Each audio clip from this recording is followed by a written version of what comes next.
Loading material into your embroidery hoop is really quite quick and simple.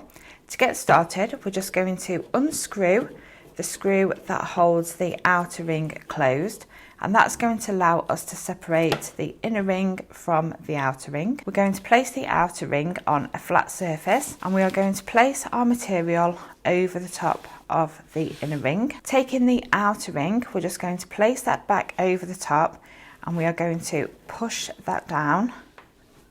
Now that the inner ring is back inside the outer ring, we are now going to start by tightening up the screw on the top of the outer ring. We're only going to tighten it so far because that's going to give us an opportunity then to tighten the material that's inside the ring and make sure that the tension of that material is nice and tight.